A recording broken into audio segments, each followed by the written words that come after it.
बोला पुंडलिका वरदे हरी विठ्ठल श्री ज्ञानदेव तुकाराम श्री ज्ञानेश्वर माऊली महाराज की जय. गोपाल श्री कृष्ण भगवान की जय. सच्चिदानंद रोहिदास भगवान की जय. सब संतन की जय. तिकडून आवाज बंद करा.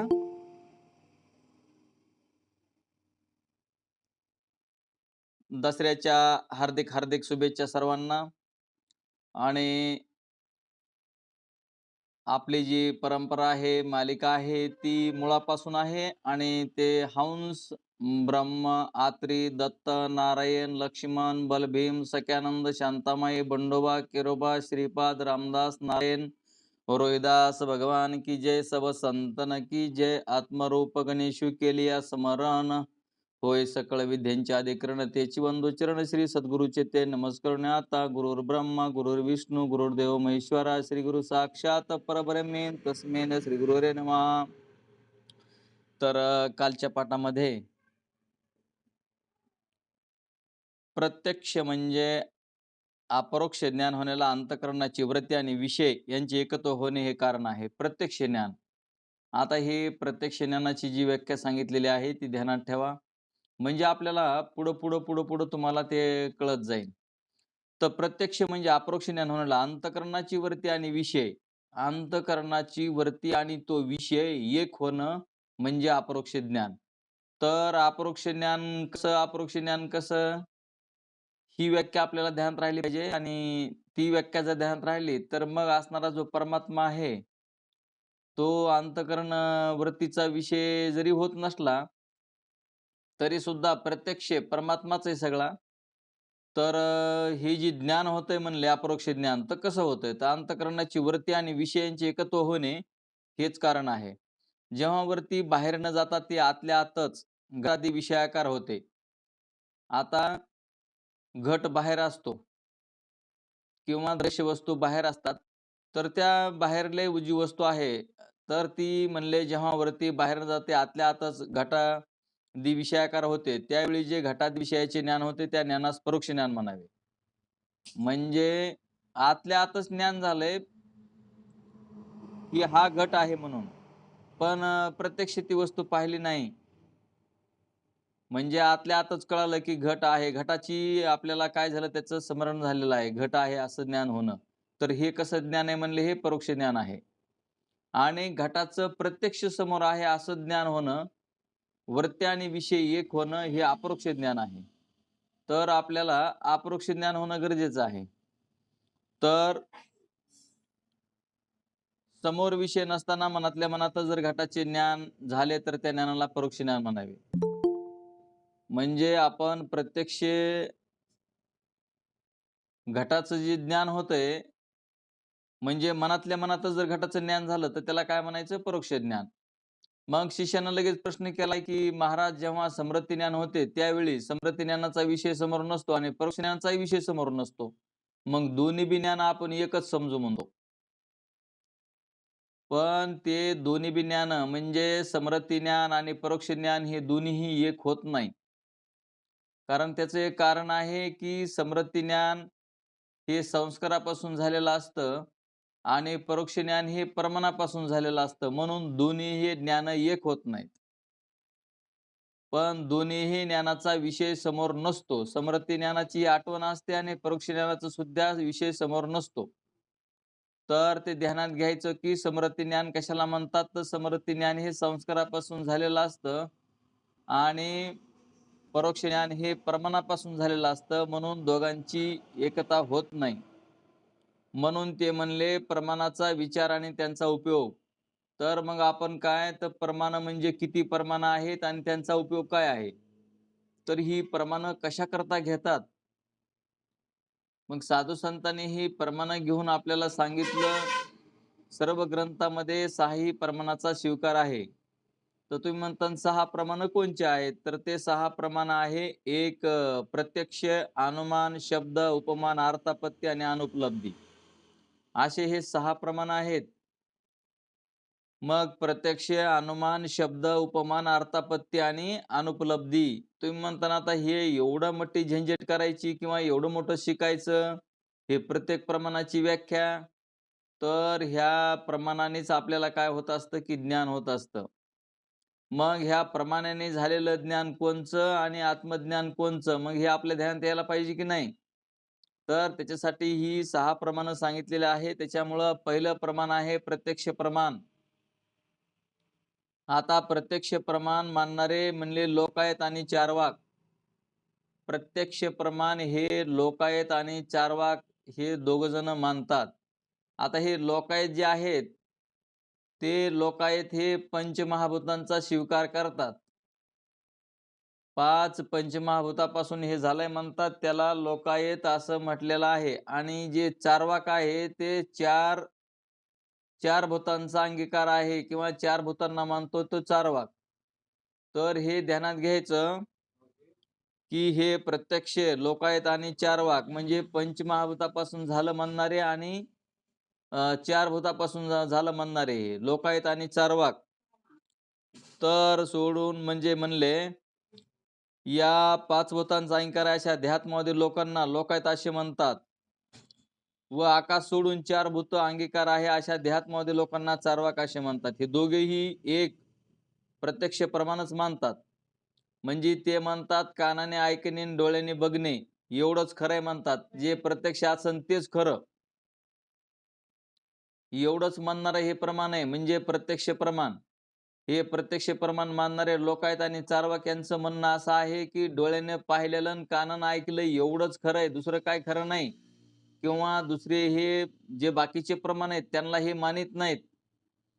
जसं आपल्यामध्ये काही काही लोक असतात का नाही, आम्ही ह्या संप्रदायाला मानित नाहीत, त्या संप्रदायाला मानित नाहीत, ह्या देवाला मानित नाहीत, त्या देवाला मानित नाहीत वगैरे असं जे असतं का नाही, तसंच इथं बी. हे म्हणतात लोकायत आणि चार्वाक जे आहेत, ते डोळ्याने दिसतं, कानाने ऐकू येतं, जे प्रत्यक्ष आहे तेवढंच खरं, बाकीचं खरं नाही असं म्हणणारे. तर हे ध्यानात घ्या. यांचं मत एवढंच आहे. बाकीचं सर्व खोटं आहे म्हणतात ते. डोळ्याने पाहणे आणि कानाने ऐकणे हे जे काय प्रत्यक्ष आहे तेवढंच खरं आणि बाकीचं सगळं खोटं आहे म्हणतात. यांचं हे मत आहे हे प्रत्यक्ष प्रमाणवाल्यांचं. आता दुसरं आहे अनुमान प्रमाण. अनुमान प्रमाण हे कणाद आणि सुगत मतानुयायी हे दुसरे अनुमान प्रमाण सांगतात. केवळ प्रत्यक्ष प्रमाणाने व्यवहार चालत नाही. मग प्रत्यक्ष प्रमाणाने व्यवहार चालत नाही म्हणून दुसरे अनुमान प्रमाण मानावे लागते. एखादा मनुष्य जेवायला बसला आहे, त्या जेवणापासून होणारी तृप्ती काय डोळ्यांना दिसत नाही. काल केलेल्या भोजनापासून तृप्ती झाली होती असे अनुमान करून आताच्या भोजनात तो प्रवृत्त होतो. या उदाहरणावरून दुसरे अनुमान प्रमाण मानावे लागते. आता काल आपण जेवण केलं होतं त्याच्यावरून तृप्ती झाली. याच्यावरून आपण आज जेवायला बसलो. आता हे काय प्रत्यक्ष आहे का ते? आपल्याला तृप्ती ही डोळ्याने दिसत नाही. पाठीमागाला प्रत्यक्ष प्रमाणकार म्हणत होता, जे डोळ्याने दिसतं आणि कानाने ऐकतो तेच खरं. मग कालच्या जेवणापासून आपल्याला तृप्ती झाली की नाही आज? असं वाटतं की नाही? मग हे तृप्त हा विषय दिसण्याचा विषय आहे का?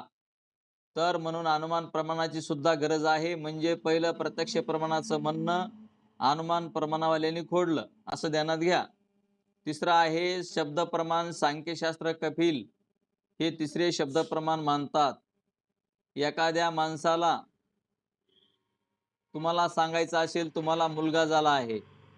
मुलगा हा जन्माला तर तो आजोळी जन्मत असतो सरासरी. मग आपल्याला कशानं सांगितलं जातं तर शब्दानं सांगितलं जातं तुम्हाला मुलगा झाला. मग आता हे प्रत्यक्ष आहे का समोर आहे का मुलगा झाला हे? नाही ना. किंवा तिथं मुलगा जरी दिसत नसला जरी हे वरले जे 2 प्रमाण आहेत त्याच्यामध्ये बघा शब्द प्रमाण म्हणजे तुम्हाला शब्दानं सांगितलं जातं की तुम्हाला मुलगा झाला आहे. असे कोणी सांगितले अगर पत्र आले तर तो आपल्याला मुलगा झाला असे समजतो. हे त्याला मुलगा झाल्याचे ज्ञान शब्द प्रमाणाने झाले म्हणून शब्द हे तिसरे प्रमाण मानले पाहिजे. आता हे शब्दानं ज्ञान झालं की नाही? मग हे शब्दानं ज्ञान झालं म्हणून हे तिसरं प्रमाण मानलं पाहिजे. पण आता हे प्रत्यक्ष प्रमाणावाले म्हणतात आम्ही ते बाकीचं काही मानितच नाहीत. म्हणजे अनुमान प्रमाण मानित नाहीत, शब्द प्रमाण मानित नाहीत, उपमान प्रमाण मानित नाहीत, अर्थापत्ती नाही ना अनुपलब्धी नाही. हे पुढचे पाचीची पाची हे जे तुम्हाला प्रत्यक्ष प्रमाणावाले ते मानित नाहीत. परंतु आता शब्द प्रमाणाने ज्ञान झालं की नाही? तसं भगवंताचं सुद्धा ज्ञान शब्द प्रमाणानंच होतं. ते शब्द बहुसाल उपकाराच्या राशी. आता हे जे प्रमाण सांगितलं ते कशासाठी सांगितलं? मग शब्दानंच आपल्याला ते ज्ञान होतं. गुरुने आपल्याला अनुग्रह दिला तो शब्दानेच दिला. आणि मग आपल्याला जर काही शंका असतील तर त्याच्यासाठी हे असंभावना आणि विपरीत भावना असतात म्हणून आपल्याला श्रवण मनन निध्यासन करण्याची वेळ येते. पण श्रवण मनन निध्यासन करण्यानं आपल्याला जे संस्कार असतात हे जगत सत्यत्वाचे ते जगत सत्यत्वाचे संसार जगत सत्यत्वाचे संस्कार आपल्याला असल्यामुळे हे खरं वाटतं. परंतु आपल्याला ह्या सर्व प्रमाणाने ज्ञान समजून घ्यावं लागतं. म्हणून शब्द प्रमाण हे शब्द प्रमाणाचे 2 भेद आहेत. त्याच्यामध्ये लौकिक आणि दैविक. लौकिक आणि दैविक असे 2 शब्दांचे प्रकार आहेत. त्याच्यामध्ये शब्दातही परवर्तीपर म्हणजे कर्म उपासना प्रतिपादक. आता त्याच्यामध्ये 2 सांगितले त्यांनी. शब्दातही म्हणले परवर्तीपर म्हणजे कर्म उपासना प्रतिपादक आणि निवृत्तीपर म्हणजे ज्ञान प्रतिपादक. कर्म उपासना सांगणारे आणि ज्ञान प्रतिपादन करणारे असे 2. तर हे शब्दानं कळतं म्हणले ज्ञान, हे तिसरं प्रमाण हेही मानावं लागतं. आता उपमान प्रमाण आहे ते न्यायशास्त्राचा करता गौतम यांच्या मतामध्ये 4थे उपमान प्रमाण मानतात. ते असे म्हणतात की एखाद्या माणसाने गवई हा गायीसारखा असतो असं एखाद्यानं सांगितलं आणि काही दिवसांना आपण त्या जंगलामध्ये गेल्याच्या नंतर गायीसारखा गवई असतो असा जर त्या गवई पाहिला तर त्याला स्मरण होतं की गायीसारखा गवई असतो आपल्याला सांगितलं होतं. तर हे उपमा देऊन सांगणे. गायीसारखा गवई असतो म्हणजे त्या उपमा देऊन सुद्धा आपल्याला ज्ञान होऊ शकतं. आता ही आपल्याला तर गायी दिसायला लागली, पण हा गायी बी नाही, तर मग काय आहे? गवई आहे. मग गायीसारखा गवई असतो हे जे सांगितलं होतं ते स्मरण होतं. म्हणजे उपमान प्रमाण सुद्धा आपल्याला मानावं लागतं. तर हे झाले तुमचे 4 प्रमाण. तर 5वं प्रमाण आहे अर्थापत्ती प्रमाण. पूर्वमीमांसेचे एकदेशी म्हणजे प्रक्रिया भिन्न परंतु सिद्धांत एकच मानणारे प्रभाकर मतानुयायी 5वे अर्थापत्ती प्रमाण मानतात आणि ते असे म्हणतात, एखादा मनुष्य दिवसात जेवत नाही पण चांगला धष्टपुष्ट आहे. आता दिवसात जेवण करीत नाही पण तो रात्री जेवण करत असला पाहिजे. याच्यावरूनच तो धष्टपुष्ट आहे. आता रात्री बी जेवत नाही, दिवसा बी जेवत नाही, तर मग धष्टपुष्ट राहणार नाही. आणि ज्या अर्थी धष्टपुष्ट आहे त्या अर्थी तो रात्री जेवण करत असला पाहिजे. दिवसा तर जेवत नाही असं सांगितलंच. म्हणजे तो रात्री जेवण करत असला पाहिजे. याला म्हणतात हे अर्थापत्ती प्रमाण आणि तेही प्रमाण मानावं लागतं. आता 6वं प्रमाण आहे अनुपलब्धी प्रमाण. अनुपलब्धी प्रमाण म्हणजे पूर्वमीमांसक भट्टादी 6वे अनुपलब्धी प्रमाण मानतात आणि त्याचे कारण ते असे सांगतात की ज्या ठिकाणी घट दिसत नाही म्हणजे घटाची उपलब्धी नाही म्हणून घटाच्या अभावाचा निश्चय झाला. आता घट आहे, घटाचं ज्ञान आहे, पण घट तिथं जर उपलब्ध नसेल तर मग त्या घटाचा अभाव झाला आणि घटाचा अभाव होणे ह्याला अनुपलब्धी असं म्हणतात. तिथं उपलब्ध नाही घट, पण घटाचं ज्ञान आपल्याला पूर्वीचं आहे, घट आहे म्हणून. हं. मग पूर्वीचं आपल्याला घटाचं ज्ञान आहे आणि तिथं पुन्हा घट उपलब्ध नसल्यामुळं पण त्याला काय म्हणतात तर मग अनुपलब्धी. अनुपलब्धी म्हणजे तिथं घटाचा अभाव आहे. तर हे ध्यानात घ्या.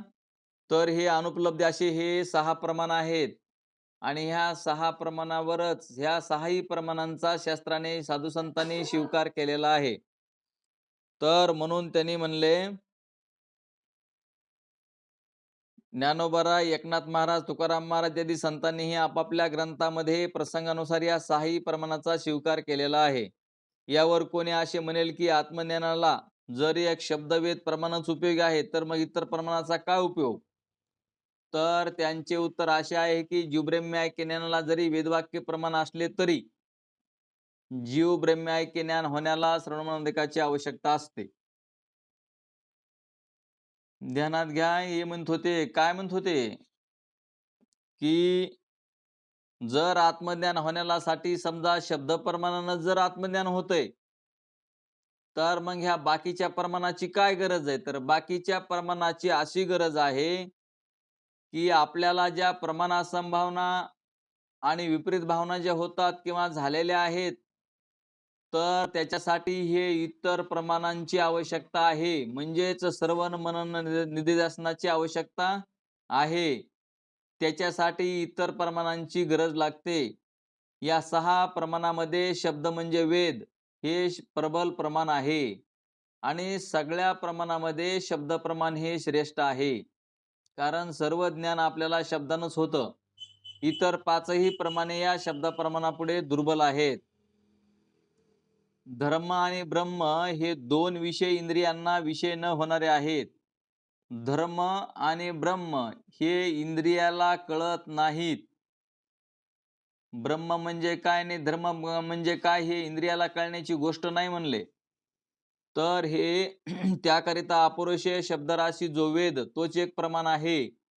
म्हणजे शब्द प्रमाणांनाच हे आपल्याला कळतं म्हणतात. श्री गुरु साखरे महाराजांनी आपल्या वेद पौरुषेयत्व या पुस्तकामध्ये वेद हे अपौरुषेय म्हणजे अनुभवयुक्त आहेत असून सर्व प्रमाणामध्ये श्रेष्ठ कसे आहे त्याचे वर्णन केलेले आहे.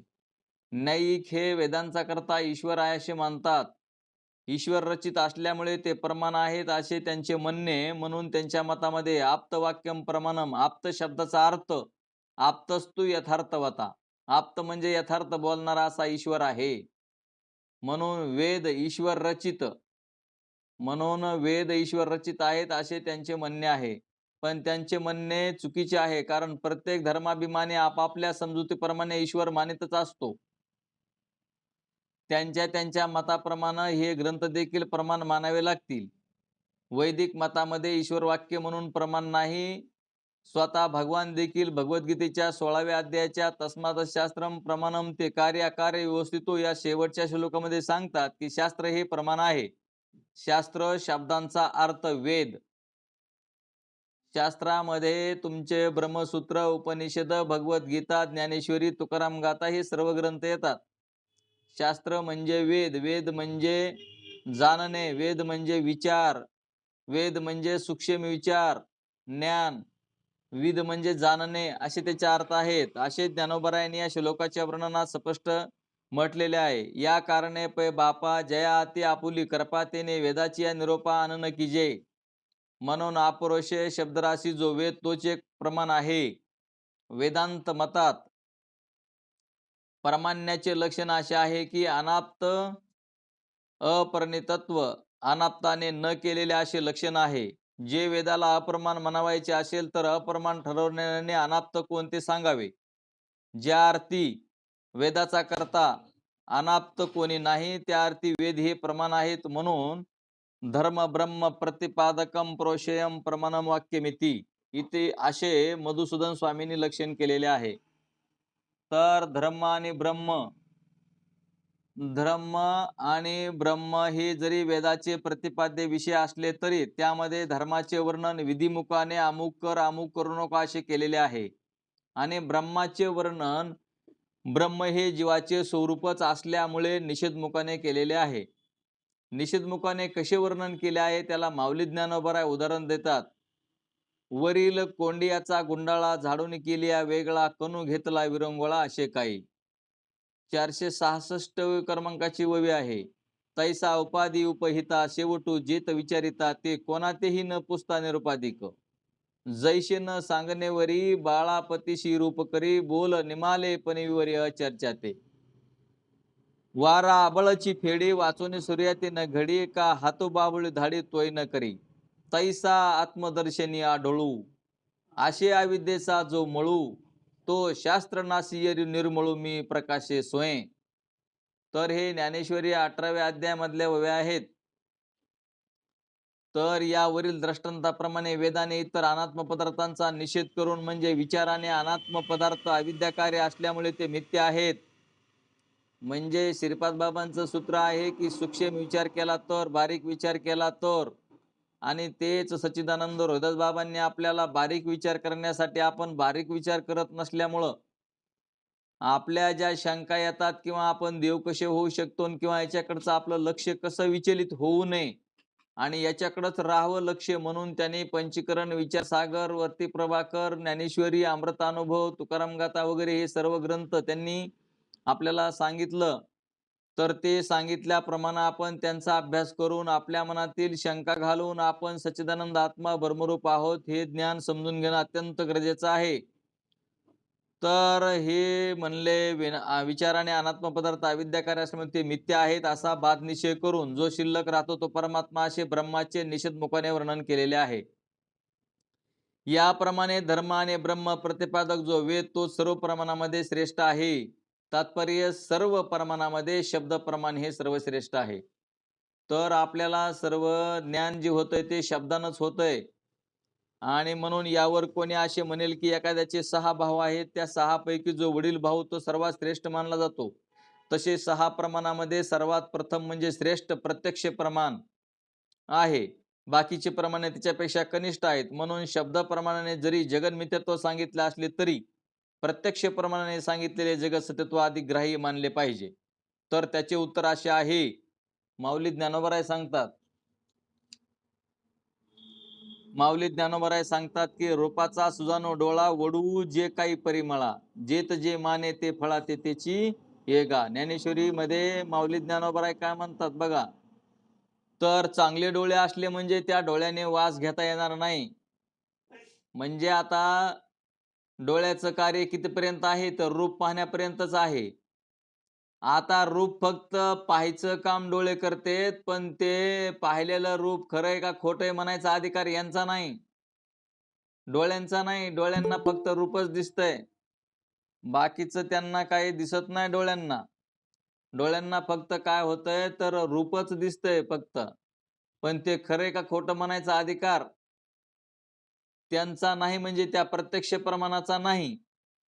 म्हणून ध्यानात घ्या, रूप पाहण्याला डोळेच पाहिजे, तिथे प्राणेंद्रियाचा उपयोग घ्राणेंद्रियाचा उपयोग नाही, म्हणजे नाकाचा उपयोग नाही. त्याप्रमाणे प्रत्यक्ष प्रमाण जगत दिसते एवढे म्हणत असेल तर ते ग्राह्य आहे, पण ते सत्य किंवा मिथ्या ठरवण्याचा अधिकार शब्दाचा आहे. डोळे दिसतंय म्हणते तेवढं म्हणता येईल त्यांना, पण ते खरंय का खोटंय म्हणायचा अधिकार त्यांचा नसून तो अधिकार शब्द प्रमाणाचा आहे.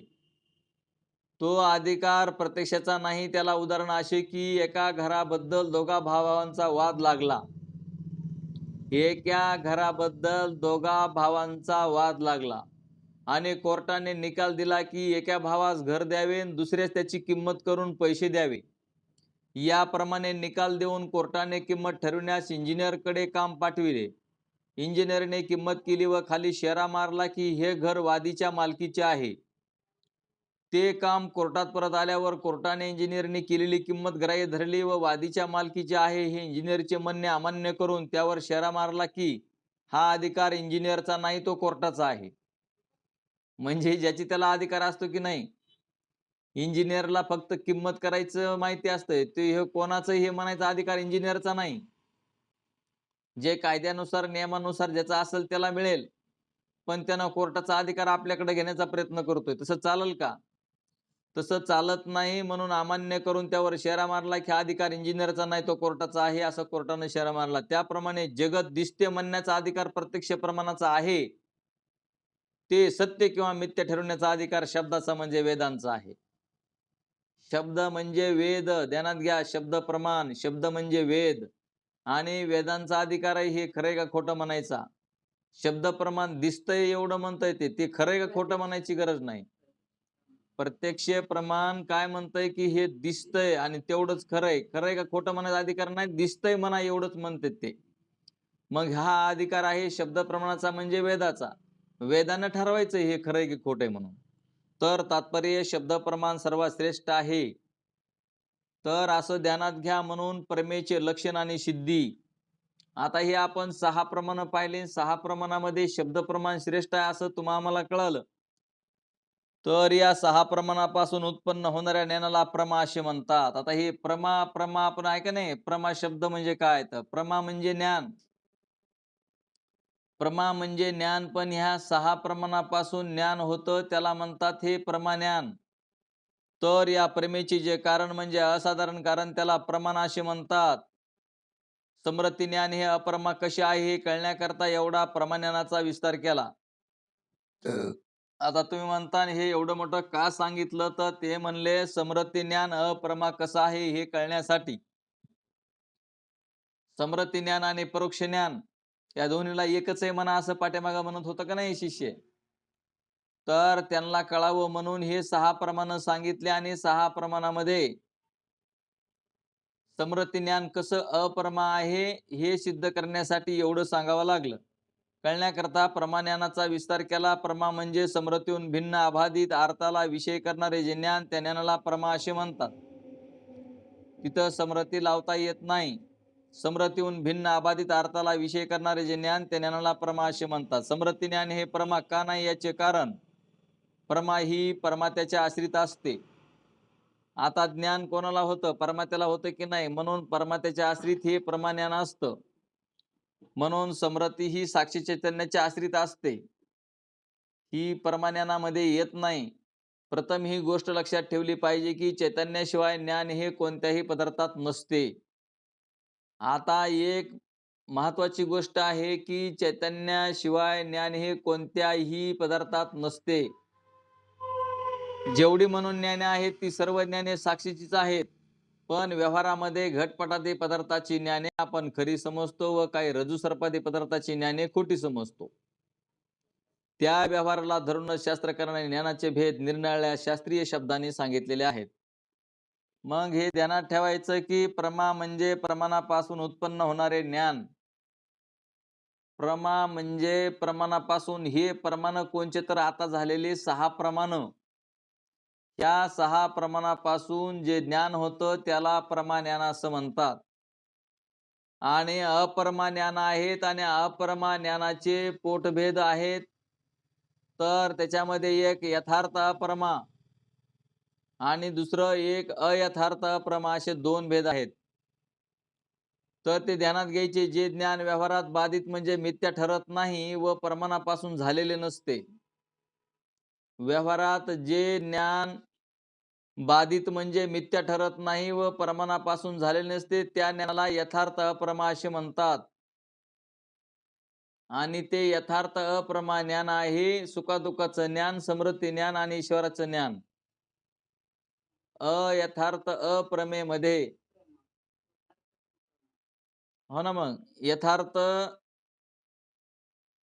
यथार्थ अप्रमा असे म्हणतात. सुखादुःखाचे ज्ञान, समृद्धी ज्ञान, ईश्वराचे ज्ञान ही ज्ञाने व्यवहारामध्ये यथार्थ म्हणजे अबाधित असली तरी ती प्रमाणापासून उत्पन्न न झाल्यामुळे त्यांना यथार्थ अप्रमा असे म्हटलेले आहे. तर तुम्ही म्हणता की हे कशासाठी याची जरुरी आहे? तर आपल्याला परब्रह्माचं ज्ञान कसं होतं आणि बाहेरल्या जगताचं ज्ञान कसं होतं हे क्लिअर आपल्याला एकदा जर कळालं तर आपण सच्चिदानंद आत्मा ब्रह्मरूप कशा आहोत हे कळण्यासाठी सगळे आटापिटा आहे. ईश्वराचे ज्ञान हे नित्यच असल्यामुळे ते ज्ञान प्रमाणापासून उत्पन्न होत नाही. म्हणून ईश्वराच्या ज्ञानालाही यथार्थ अप्रमा असे म्हटलेलं आहे. तर दुसरे अयथार्थ अप्रमा. आता हे अयथार्थ आणि अप्रमा, तर ते ज्ञान खरंही नाही आणि प्रमाणापासूनही होत नाही. त्याला अयथार्थ अप्रमा. जे ज्ञान व्यवहारात बाधित म्हणजे मिथ्या ठरते अशा रज्जू सर्पादी ज्ञानाला अयथार्थ अप्रमा असं म्हटलेलं आहे.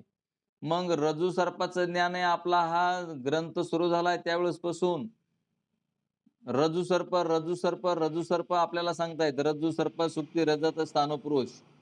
तर मग हे आपल्याला हे कळलं पाहिजे की हे कोणत्या ह्याच्यामध्ये ज्ञानामध्ये येतंय. अयथार्थ अप्रमेमध्ये जे ज्ञान म्हणले व्यवहारात बाधित म्हणजे मिथ्या ठरते अशा रज्जू सर्पाती ज्ञानाला अयथार्थ अप्रमा म्हणजे प्रमाणापासूनही झालेलं नाही आणि अयथार्थ आहे म्हणजे ते मिथ्या आहे, भासमान आहे. प्रमांजन्य अंतःकरण वृत्तीरूप जे ज्ञान परमात्याच्या आश्रित असते. प्रमांजन्य अंतःकरण वृत्तीरूप जे ज्ञान परमात्याच्या आश्रित असते. समरती ज्ञान हे अंतःकरण वृत्तीरूप आहे. समरती ज्ञान हे अंतःकरण वृत्तीरूप आहे आणि प्रमांजन्य अंतःकरण जे ज्ञान आहे ते परमात्याच्या आश्रित असते, परंतु प्रमांजन्य नाही. म्हणून परमात्याच्या आश्रित नाही अर्थात प्रमाही नाही. एवढ्याकरिता समरती ज्ञान, भ्रांती ज्ञान, संशय ही परमात्याच्या आश्रित नसून अविद्यारूप असल्यामुळे त्यांना साक्षी आश्रित असे म्हटलेले आहे. मग साक्षी आश्रित कोणचं ज्ञान आहे? तर ते कळण्यासाठी म्हणले एवढ्याकरिता समृद्धी ज्ञान, भ्रांती ज्ञान, संशय ही परमात्याच्या आश्रित नसून अविद्यारूप असल्यामुळे त्यांना साक्षी आश्रित असे म्हटलेले आहे. यामध्ये समरती ही अंतःकरण वृत्तीरूप आहे. समरती ही अंतःकरण वृत्तीरूप आहे, पण परमांजन्य नाही, म्हणून रज्जू सर्पादी ज्ञाने ही अविद्या वृत्तीरूप मिथ्या असल्यामुळे परमांजन्य नाहीत. म्हणून समरती, भ्रांती आणि संशय यांच्या ज्ञानांना साक्षी आश्रित असे म्हटलेले आहे. एवढ्या करता समरतीहून भिन्न अबाधित अर्थाला विषय करणारे जे ज्ञान ते प्रमा, या प्रमेच्या लक्षणामध्ये समरतीहून भिन्न असा शब्द घातलेला आहे. अशा रीतीने परमा आणि अप्रमा ज्ञानाची लक्षणे शास्त्रकारांनी वर्णन केलेले आहेत.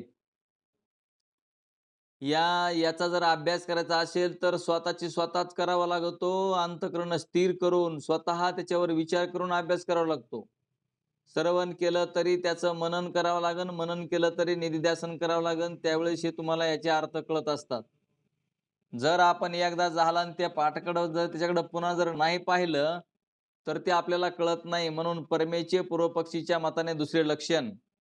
आता ह्या परमाचं पूर्वपक्षीच्या मतानं दुसरं लक्षण काय सांगताय? शिष्य म्हणतो, महाराज, भ्रांती आणि संशय ही ज्ञान व्यवहारात बाधित होतात.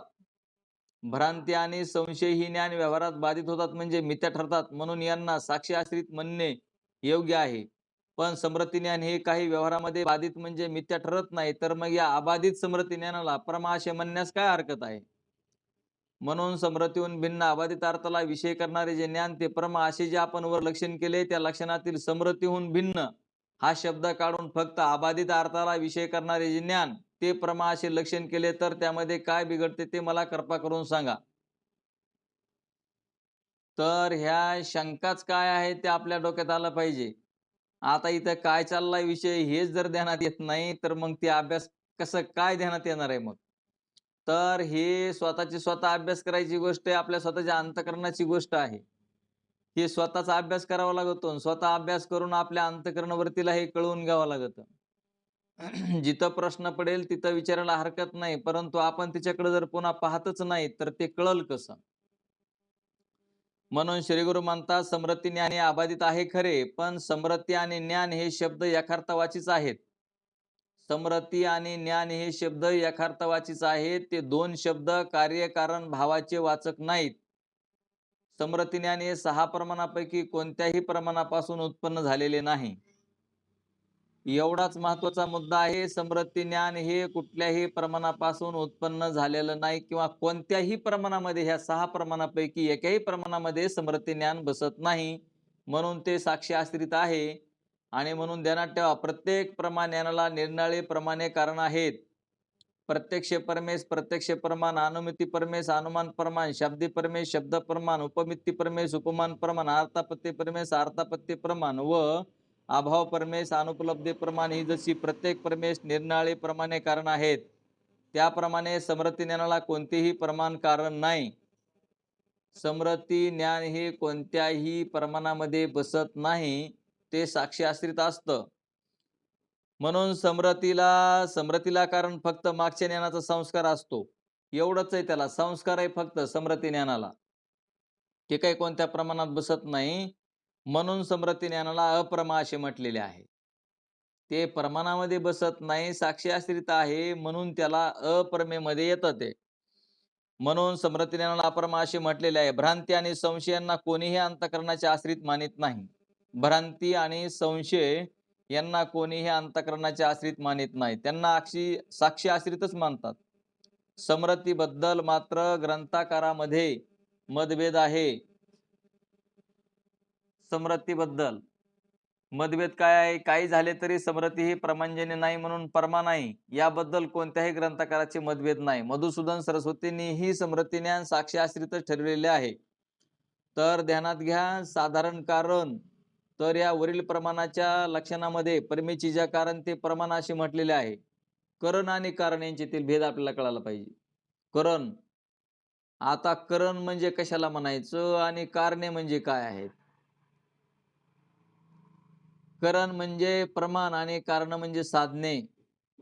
कोणत्या प्रमाणानं आणि कोणत्या साधनानं करण आणि कारण यांच्यातील भेद आहे.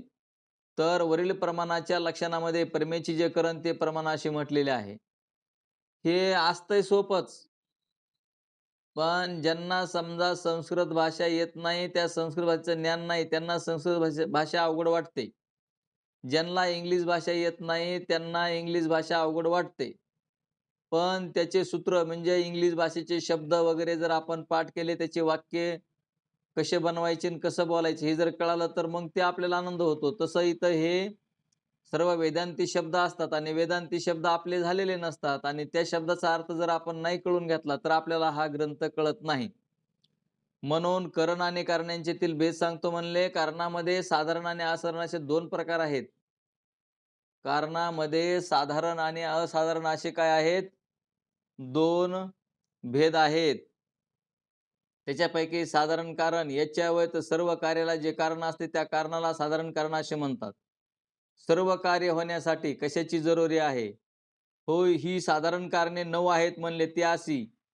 एखादी जर कुठली काही गोष्ट घडायची असेल, तर त्याला ईश्वर, ईश्वर इच्छा, ईश्वर ज्ञान, ईश्वर प्रयत्न, काल, देश, अदृष्ट, पापुण्य, प्राकाभाव आणि प्रतिबंधिका भाव अशी 9 कारणे कोणत्याही कार्यास लागतातच.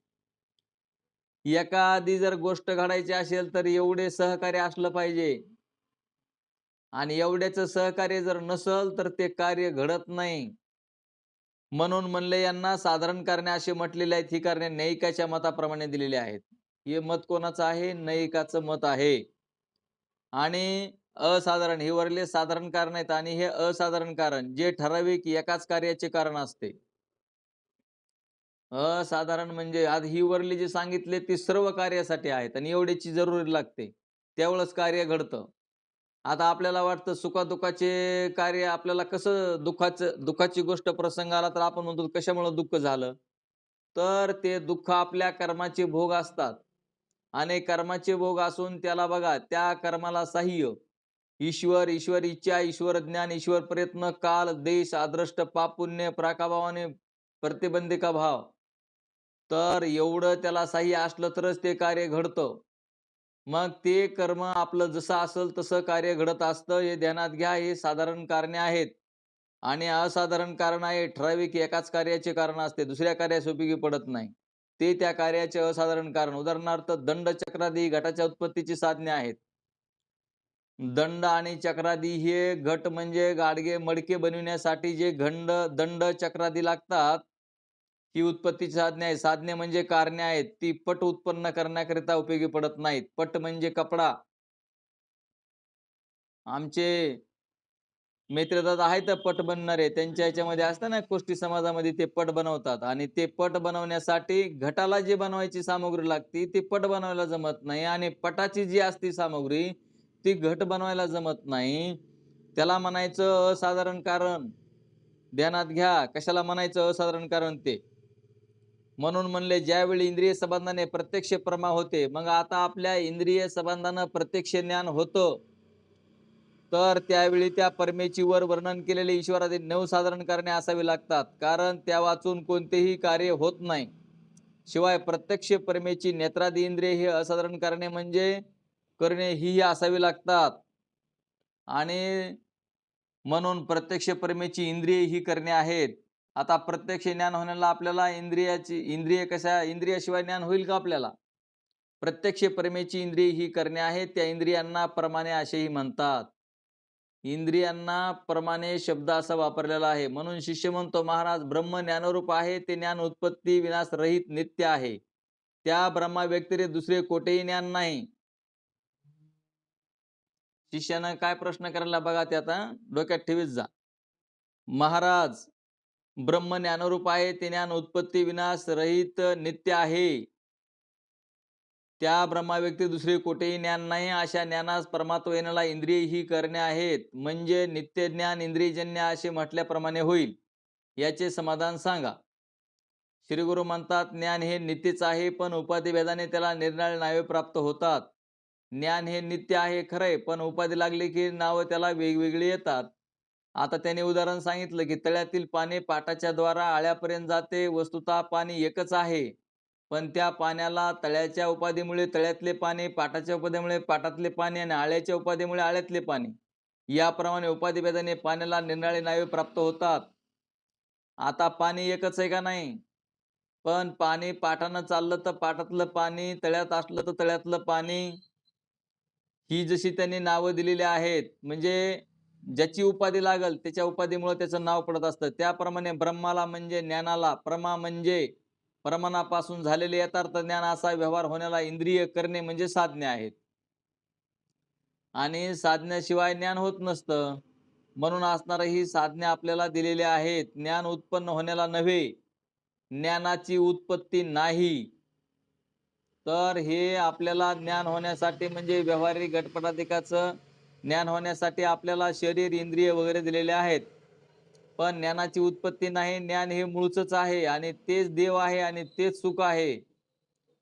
मग निर्विकल्प सुखाचा जो अनुभव आहे, निर्विकल्प जे सुख आहे, तिथं आहे नाही असं म्हणण्याची सुद्धा गोष्ट नाही. आता जिथं एकटाच असतो, तिथं काय आहे आणि काय नाही म्हणावा? कोण आहे आणि कोण नाही म्हणावा? तसं ज्ञान हे ज्ञानाची निर्मिती नसून ज्ञान हे स्वयंभू आहे. तर म्हणून ते म्हणले उपदेशाने ज्ञानाला अशी नावे प्राप्त होतात ती सांगतो म्हणले. तळ्याच्या उदाहरणाप्रमाणे सर्वव्यापक चैतन्याचा जेवढा भाग आहे, एका शरीरातील अंतःकरणात व्यापून असेल त्या अंतःकरणासहित चैतन्याला परामर्थ चैतन्य असे म्हणतात. पाटाच्या उदाहरणाप्रमाणे अंतःकरणाची वृत्ती इंद्रियाद्वारा घटापर्यंत जाते, त्या वृत्तीतील चैतन्यास प्रमाण चैतन्य म्हणावे. म्हणजे ते आपल्याला चैतन्य कसे नाव पडतात ते सांगायले ध्यानात ठेवा, याची आपल्याला जरुरी असते पुढं. पाटाच्या उदाहरणाप्रमाणे अंतःकरणाची वृत्ती इंद्रियाद्वारा घटापर्यंत जाते, त्या वृत्तीतील चैतन्यास प्रमाण चैतन्य म्हणावे. आळ्याच्या उदाहरणाप्रमाणे घटादी विषयात व्यापून असणाऱ्या चैतन्यास परमेय चैतन्य किंवा विषय चैतन्य असे म्हणावे.